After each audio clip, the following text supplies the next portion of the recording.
লাল সেমাই সিদ্ধ দিব, পানি ফুটতে দিছি। পানিগুলো ফুটে উঠলে সেমাইগুলো দিয়ে দিব, তারপর সিদ্ধ করে 2 মিনিট ভালোভাবে ঠান্ডা পানিতে ধুয়ে নিব। সেমাই আগে ভেজে নিয়েছি।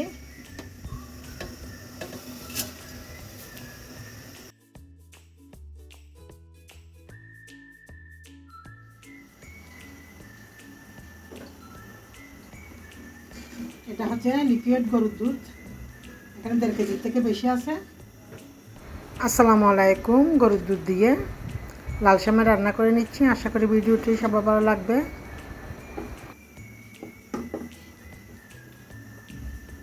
দুধ আগে ফুটিয়ে নিচ্ছি ভালো করে, দিয়ে দিলাম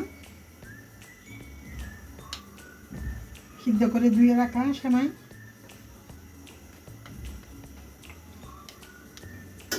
একবারে সহজ রান্না। এখানে আছে কিশমিশ, কাজু বাদাম আর হচ্ছে নারকেল দিয়ে দিচ্ছি।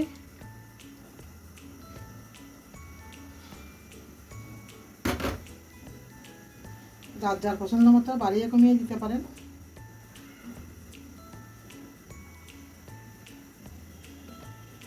চাইলে একটু তেজপাতা আর দারচিনি দিতে পারেন, এলাচ সহ। আমি দিচ্ছি না, যেহেতু আমি গরুর দুধে রান্না করে নিচ্ছি, সেজন্য দিয়ে দিচ্ছি একটু স্বাদ মতো লবণ,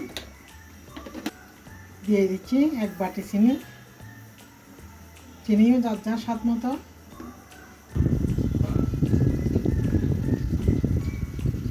একটু ভালোভাবে ব্লক আসা পর্যন্ত অপেক্ষা করব।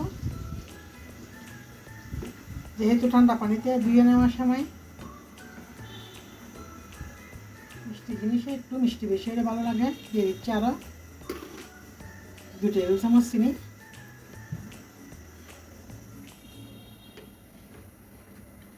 এটা কোনো প্যাকেট দুধ না, এটা ডাইরেক্ট গোয়ালা থেকে দুধ নেই আমি।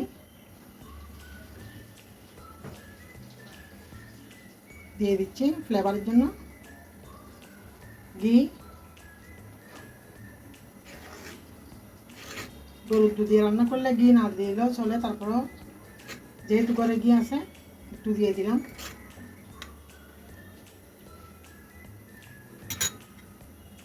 চিনিটা ভালোভাবে চেক করে নেব।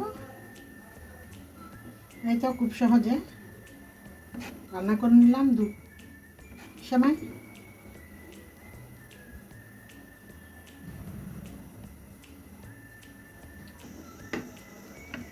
এই তো হয়ে গেল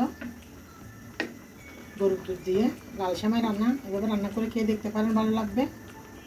আশা করি ভিডিওটি ভালো লাগলে একটা লাইক দিয়ে চ্যানেলটি সাবস্ক্রাইব করে সাথে থাকুন। আমি নতুন নতুন ভিডিও দিলে নোটিফিকেশন গেলে ভিডিওটি দেখে নিতে পারেন।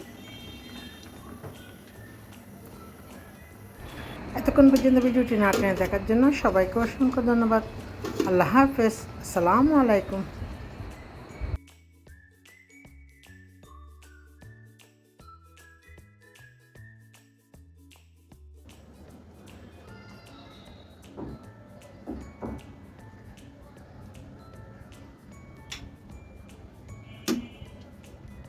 এই তো রান্না করে নিলাম লাল সেমাই।